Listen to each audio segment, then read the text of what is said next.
Okay, my name is Joe Schoolin. I spend a lot of time walking around in the woods doing things. I am a biologist. And today I want to talk about a really wonderful plant. Its properties really are not well appreciated, and that is Indian hemp, Apocynum cannabinum. It's not true hemp. This is true hemp, cannabis hemp, but this Indian hemp has been used for thousands of years in North America as one of the major textile fibers, and it has a lot of really good properties that are not widely known, and that's what I want to talk about here. It's not so much how to use it. There's a lot of videos about Indian hemp, but there's nothing that I've seen that really shows what the fibers are like and how to get high quality fiber out of it. Indian hemp is a Apocynum cannabinum. It's a relative of milkweed, and if you look online, there's a lot of videos about Indian hemp. You can extract a useful fiber from it, and there's a lot of videos showing how to, break it apart and get a fiber out of it, like this. And then you can take this fiber, kind of roll it up, and twist it and use it to make, a rope, some cordage from it, and it's quite strong. This fiber has been used for thousands of years in North America by Indians, but if you look at most of the videos, you'll get the sense that this is sort of a crude fiber, that it's something that you would use kind of in a pinch if you needed some rope, or that you make something that's sort of like burlap out of it. You can make kind of a crude cloth or a crude fiber. In fact, and this is what I want to show, Indian hemp is a very, very fine fiber. You can get a really wonderful, lustrous, I don't know if you can see that, fine, soft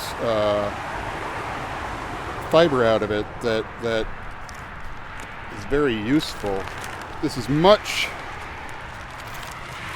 nicer, softer fiber than what you get out of true hemp. So you can compare these two. True hemp these are processed in the same way. True hemp is quite stiff, it's coarse, it's kind of dull. Indian hemp is soft, flexible, lustrous, and fine. And so what I want to do is show, there's a lot of videos showing how you can make cord and stuff out of Indian hemp. I'm not interested in that, but what I want to do is show how you can get a really nice fiber out of it. And I'm here in this semi-urban setting on purpose because Indian hemp's it's a native plant, it's a native perennial, but it's regarded as a weed in a lot of places. In fact, it's one of the main targets of Roundup in cornfields. It'll grow anywhere. This soil here is dreadful. This is awful soil, and yet Indian hemp flourishes in it. So that, everyone at least everyone I know, talking about the wonders of hemp, it's worth knowing that there's this native perennial plant that doesn't require plowing, that produces a fiber that is as strong as hemp and actually has a lot of better qualities than hemp. So what I want to do is show how you get the nice fiber out of it. So this is Indian hemp. Cut it off near the base. You can identify it because it has these opposite branches, and it's got a bark. It's kind of a dark maroon, purplish colored bark. And so to get the good fibers from it, at every step in the process, we're going to be sacrificing quantity for quality. So there's fibers all the way up into the tips here, but what I do is I cut it off at the base, and then you want to avoid the spots where the bark is very thick. So you don't want to cut it too close to the base. You're going to, few inches up. And then I always cut it around or a little bit after the first branch. Break this off.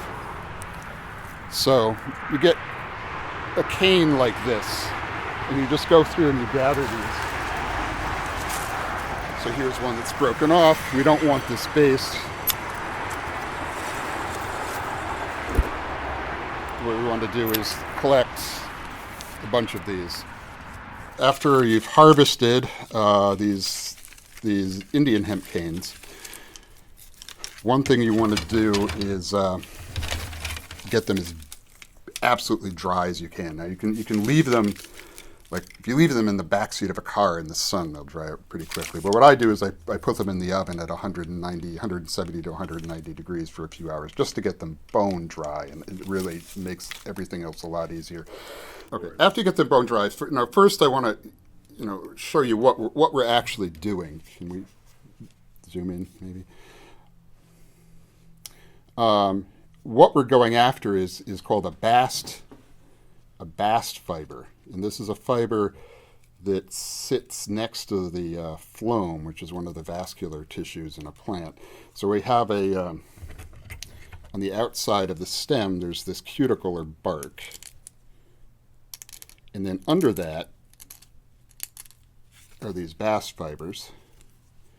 And then under that is this woody layer, which is the xylem, and then inside is the pith. So there's 4 layers: the cuticle, the bast, the xylem, and the pith. And what we want to do is get this bast out, these bast fibers. This is the useful part of it. This is also what you get out of hemp. It's what you get out of flax, jute, things like that. So bast fibers are one of the big sources of fiber in textiles. So once we get a bunch of these stems harvested and dried, I take them and I roll them like this. And what I'm trying to do here is, you'll notice that some of these are dry and that the cuticle, the bark, is falling right off. So that's really good when that happens. And so when you get those where the bark's falling off, you can just kind of take it and work the bark off with your fingers. And getting rid of the bark is really the critical part to making it work well. So this is one where the bark just fell off, where I've been able to work all the bark off. You still have some spots here, especially where there were stems, and you want to get rid of that bark as well. Now you can just carefully tease off. Then some of them will not, the bark won't come off easily. And with those, you want to take a knife and just very, very gently scrape. You don't want to dig into the bast. You want to just kind of push this brittle cuticle off like this. And it's always at the base. It's always a lot harder to get it off. But you want to pay particular attention to the places where it really is clinging, because those cause problems later when we're combing it out. And you have to take your time with this. It's not, it takes a while to get it done. If people watching this video, someone needs to work out a system for automating this, or machines that can do it quickly, but this is how I do it by hand. So this is the stalk where I've removed where the bark has just sort of fallen off, and you take this, we just crush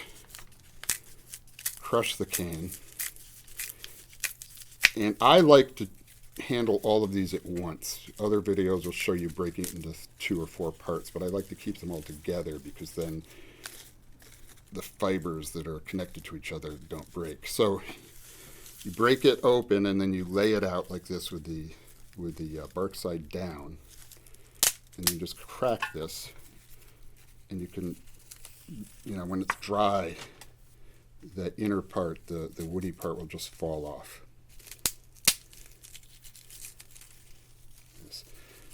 So you can tease it a little bit from the bottom, then crack it, let it fall off.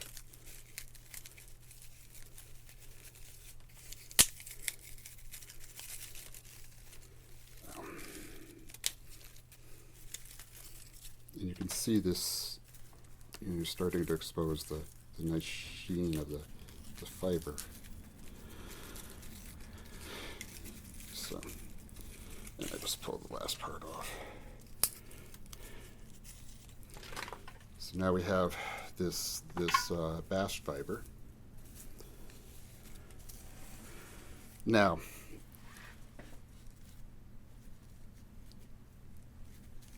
from here on, all we're going to do is comb it.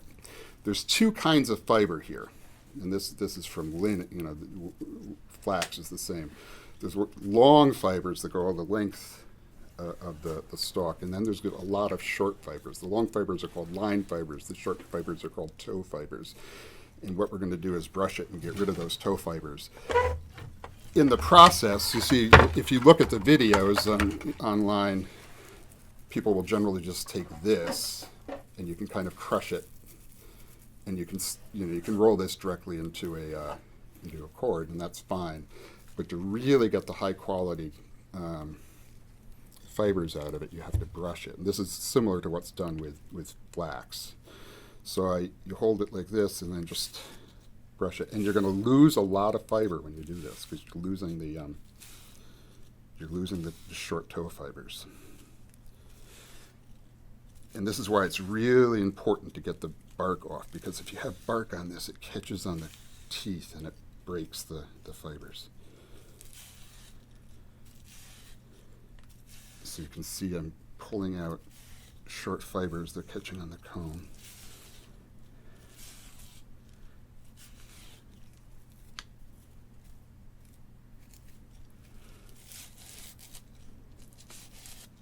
And it's just, you have to accept the fact that there's going to be a lot of loss. You're going to lose about half the fibers when you comb it out like this.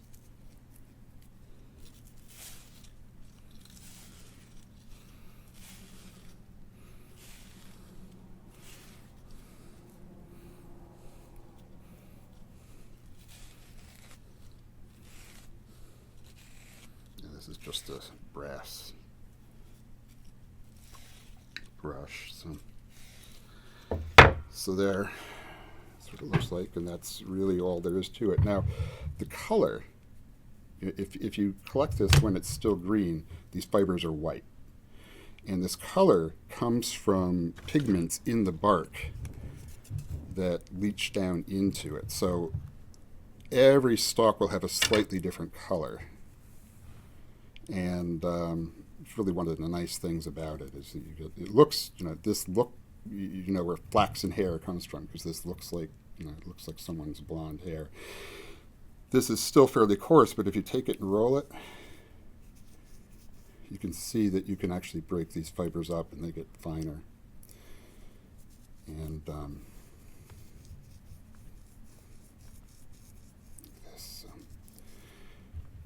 this is tremendously strong. There's no way that I could break that. It's just impossible to break it. So these are the line fibers, and this is what I use. I braid cord from this, and it makes a very, very strong cord. But you could also, I don't spin, but you could use this to make very nice textiles. Now we have all of this toe fiber, and sometimes, you can take it, you can pull some of this out.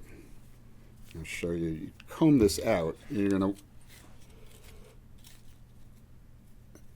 you'll wind up with a little bunch of fibers about half or a third as long as the long fibers. See. And sometimes it's worth keeping these if you're braiding them in, but I generally just take all of this, and if you take these short fibers and just start carding them, you can break them apart. If you do this for a while, you can just see that this you're pulling the fibers apart, and you're making them finer and finer until you finally get something that's like the texture of cotton.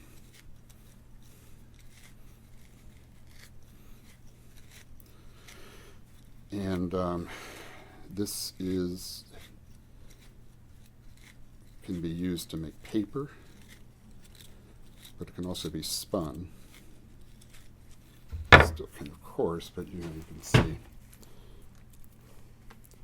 Pull it out.